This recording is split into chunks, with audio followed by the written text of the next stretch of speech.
Egipto mameluco, 1250-1517. Los mamelucos, antiguos esclavos que se hicieron dueños de Egipto, de origen turco o mogol, en los siglos XIII y XIV, y de procedencia circasiana más tarde, desarrollaron una gran actividad constructiva.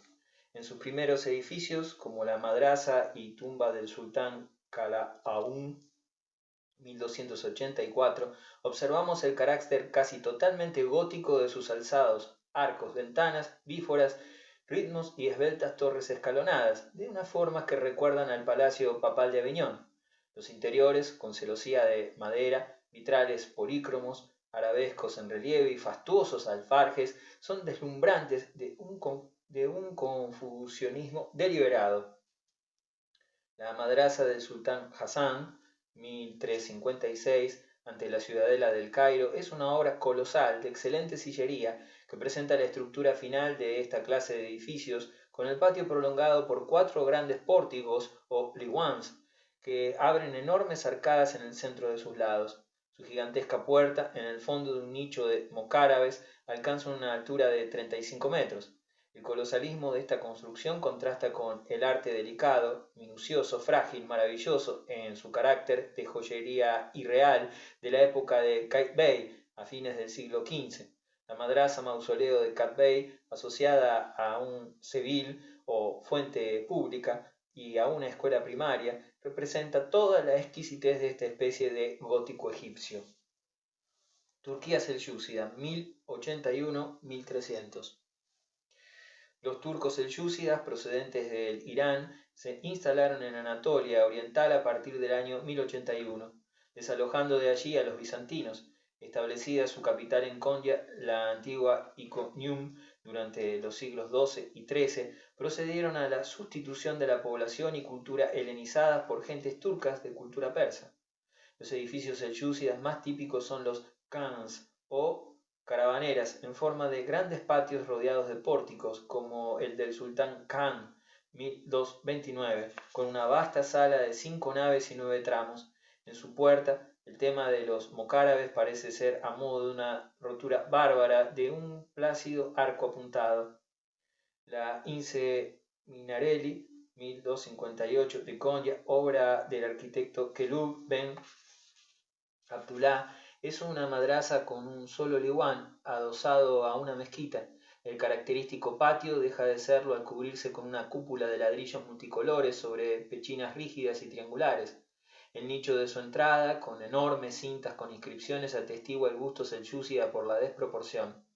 Bajo los selyúcidas floreció el arte de la miniatura, cuyas obras maestras pertenecen al pintor Abd al-Mumin, hijo de Mehmed, autor de las 71 miniaturas históricas en colores fuertes, acompañadas de temas decorativos de un poema de amor entre Barca y su prima Gulchak. Persia selyúcida y timúrida, 945-1506. A la caída del califato abasí, Persia se desmembró con una dinastía bují en Bagdad, Isfahán y Shiraz, y otra samaní en Bukhara y Samarcanda. Posteriormente el país volvió a unificarse bajo el sultanato de los selyúcidas. En 1256 empezó el dominio mogol, al que siguió la época timúrida desde 1370 a 1506. La arquitectura persa de este periodo gozó de gran prestigio por sus palacios, en general desaparecidos, y por sus mezquitas, de las cuales se conservan varias. Estas últimas se caracterizan por sus grandes patios con pórticos de arco Tudor en el centro, de cuyos lados se alzan liwans en forma de monumentales arcos de triunfo, solos o flanqueados por alminares, todo ello recubierto de mosaicos cerámicos en los que predomina el azul, color que, combinado con líneas amarillas, rojas, negras o doradas, prevalece también en las grandes cúpulas gallonadas que recubren la maxura o las salas sepulcrales. Si bien la pintura monumental y musivaria se conformasen por lo general a la iconoclastia cerámica, la miniatura permitió el desarrollo de una gran escuela de pintura, cuyos primeros ejemplos pertenecen a la época selyúcida, como las citadas obras de Abd al-Mumin, nacido en el Azerbaiyán en el siglo XIII, de un estilo agitadísimo, coloreado y directo. Dos libros nos introducen en el apogeo de la miniatura timúrida: el Shahnameh de Baysangor, pintado posiblemente por Ja'far para la biblioteca de Bithangor, y el Kalila Idima, que se conserva en Teherán. En el Shahnameh 1430 dominan los paisajes vistos desde un horizonte muy alto, con pormenores de flores que revelan lo mismo que los animales, la temática y el tipo de grafismo chinos. Por otra parte, los personajes aparecen con los rasgos fisonómicos propios de los turánicos, que a la sazón gobernaban con su tez amarillenta y sus ojos bridados. El Kalila Idima de 1420, mucho más rígido que el anterior arquitectónico, dominado por las verticales de un decorativismo convencional en las escenas de corte, se nos muestra por el contrario ágil y expresivo en las visiones paisajísticas, con animales y plantas muy bien observados del natural y minuciosamente detallados. El famoso miniaturista Bizarre introdujo en su Murak Gulian 1530 el arabesco de las figuras de variados colores, así como el tema de los fondos oscuros que resaltan hojas y flores, alfombras y muros cubiertos de cerámica. Un sentimiento de ternura confiere a todos los personajes actitudes claudicantes, especialmente visibles en las cabezas inclinadas. El amor a la música, a las flores y a los pájaros son sus temas constantes. India premogólica, 1526. Aunque los turcos habían introducido ya el islamismo en el Punjab alrededor del año 1000, la gran invasión musulmana de la India se inició hacia el 1200, cuando el afgano Mohammed de Ghor creó el sultanato de Delhi. Al cabo de un siglo, el nuevo reino había anexionado ya a sus dominios la India central y casi todo el Deccan. El primer monumento islámico de la India está representado por la mezquita de Qutb el-Delhi, 1210, inspirada en gran parte en los modelos hindúes. Sus columnas, por ejemplo, son versiones esbeltas de los tipos creados por la arquitectura de Elephanta y Ellora. Su alminar, en cambio, de planta estrellada, sigue la tradición musulmana.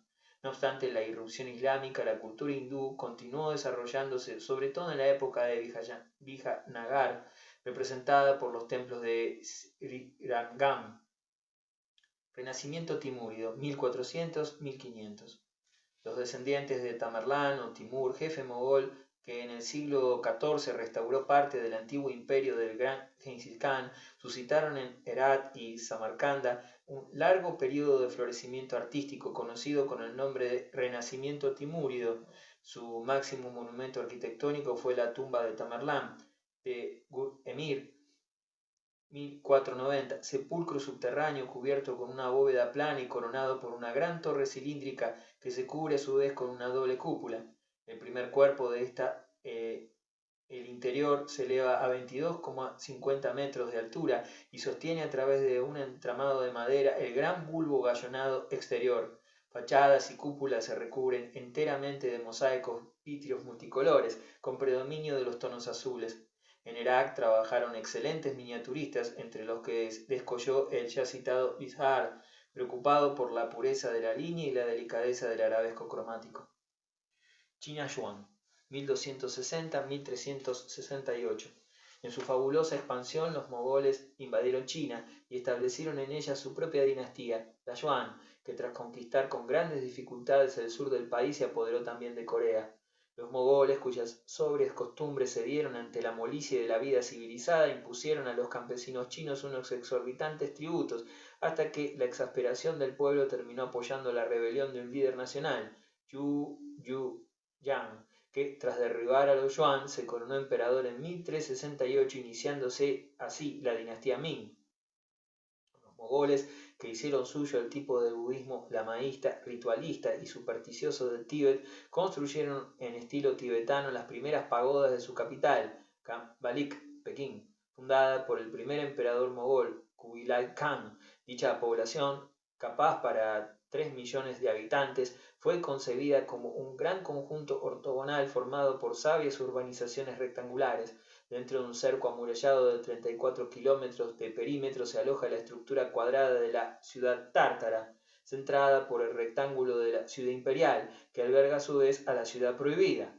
Junto a la ciudad tártara se extiende el rectángulo de la ciudad china. Las 4 ciudades se hallan cruzadas por calles rectas y perpendiculares.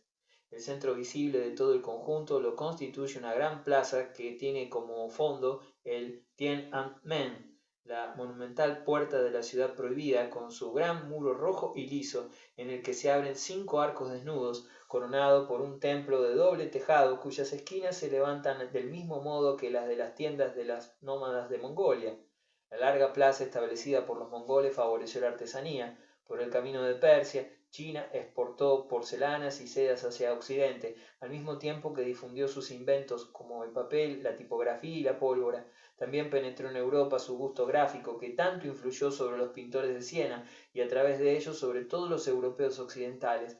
Por otra parte, se importaron alfombras y algo más tarde empezaron a fabricarse en el país. La cerámica Yuan, que continuó los modelos de la época Song, introdujo una exageración espectacular en las formas y cultivó sobre todo la decoración pictórica. Una experiencia nueva fue la combinación entre superficies barnizadas y desnudas, según una técnica análoga a la cuerda seca islámica.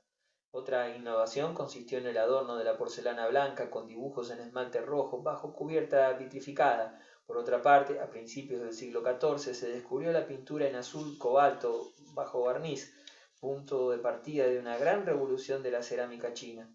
Los pintores que trabajaron en la corte continuaron la tradición de la época Song. Citemos entre ellos a Zhao Menfu, que se especializó en la pintura de caballos, tema adecuadísimo para satisfacer los gustos de un pueblo como el mogol, tan amante de dichos animales.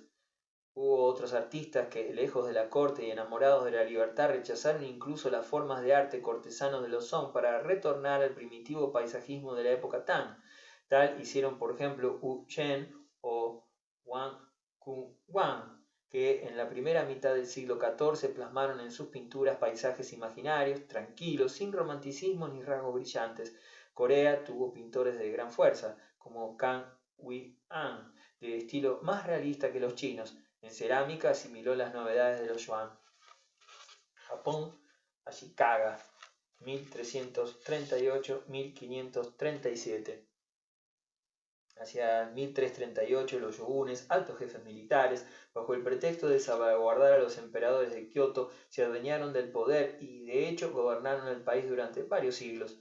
En la época Ashikaga, la suntuosidad de la corte trajo como consecuencia una abundante producción artística nacional, completada por la importación de obras chinas que sirvieron de modelo a los japoneses. Por otra parte, el desarrollo comercial motivó la aparición de una rica burguesía que representó para los artistas una clientela particular de primer orden, de modo semejante a los actuales coleccionistas del mundo occidental.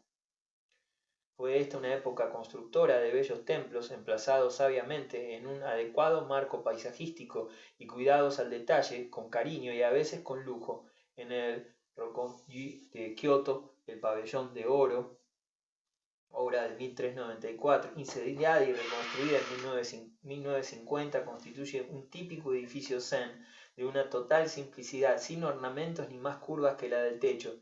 El pabellón de plata, diseñado por Samoy, se completó con el poético jardín. En pintura, el brillante colorido del estilo Yamato-e fue sustituido por los gustos austeros de la doctrina zen, bien que en una variedad decorativista. A principios del siglo XV, la corte admiró las obras de Shogun, artista del que se inspiró en las pinturas de la China Song y Yuan para componer sus idealizados y convencionales paisajes. Por otra parte, Xie buen conocedor de China, imitó por completo el arte de este país en sus paisajes, con pinceladas briosas, aptas para expresar el movimiento del viento y de las olas. Con ello dio origen a una escuela de seguidores de la pintura china, entre los que descolló Zezong a principios del siglo XVI. Noami y Soami realizaron una simplificación de este tipo paisajístico, reduciéndolo a un juego de valores plásticos, con el empleo del arabesco y la mancha difusa.